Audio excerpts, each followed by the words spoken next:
Basi huyo Naomi alikuwa na ndugu ya mumewe, mtu mkuu mwenye mali wa jamaa yake Elimeleki, na jina lake alitwa Boazi. Naye Ruthu Moabi akamwambia Naomi, sasa niende kondeni niokote masazo ya masuke nyuma yake yule ambaye nitaona kibali machoni pake. Akamwambia, haya mwanangu, nenda. Basi akaenda, akaja kaokota masazo kondeni nyuma ya wavunaji.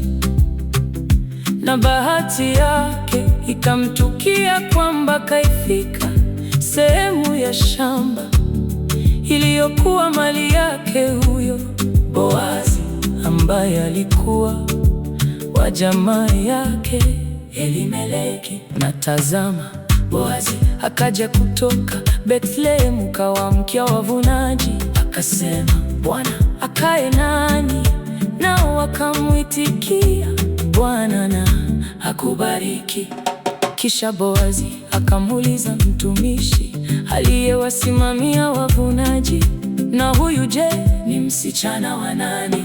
Yule msimamizi aliyewasimamia wavunaji akajibu akasema, ni yule msichana Moabi aliyerudi pamoja na Naomi kutoka nchi ya Moabu.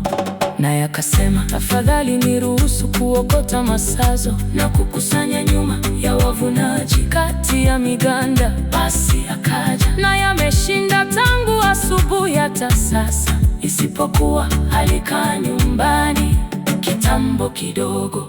Basi Boazi akamwambia Ruthu, mwanangu, sikiliza, wewe usiende kuokota masazo katika shamba lingine, wala usiondoke hapa, lakini ukae papa hapa karibu na wasichana wangu.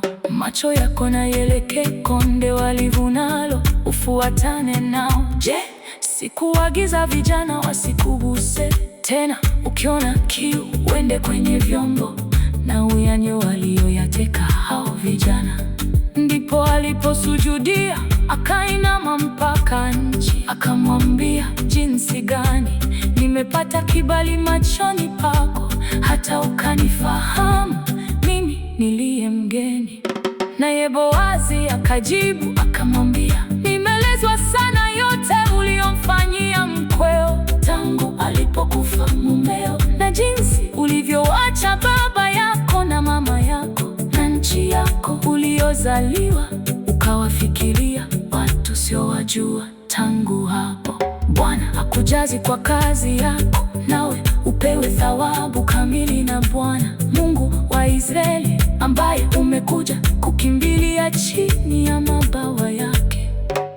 Ndipo aliposema, Bwana wangu, na nipate kibali machoni pako, kwa sababu wewe umeniburudisha moyo na kumwambia mema mjakazi wako, ingawa mimi si kama mmoja wapo wa wajakazi wako.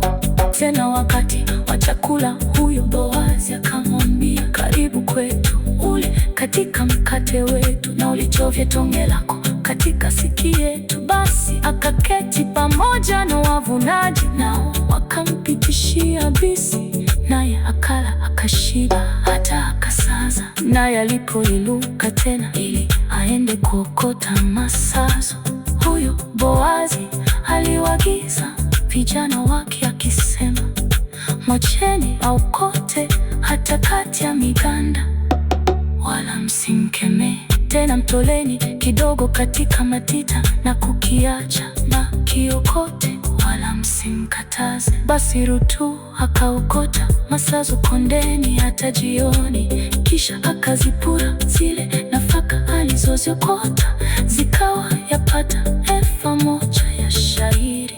Akajitwika akaenda zake mjini, akamwonyesha mkwewe zile alizoziokota, akavitoa vile vyakula alivyovisaza. Alipokwisha kushiba akampa. Basi mkwewe akamuuliza, je, umeokota wapi leo? Umefanya kazi wapi? Na Barikiwe ye aliyekufahamu, naye akamwarifu mkwewe ni nani ambaye alifanya kazi kwake. Akasema, yule mtu niliyefanya kazi kwake leo jina lake aitwa Boazi. Naye Naomi akamwambia mkwewe, na Barikiwe huyo na Bwana ambaye hakuacha wema wake, bali kwa hao walio hai wala kwao walikufa.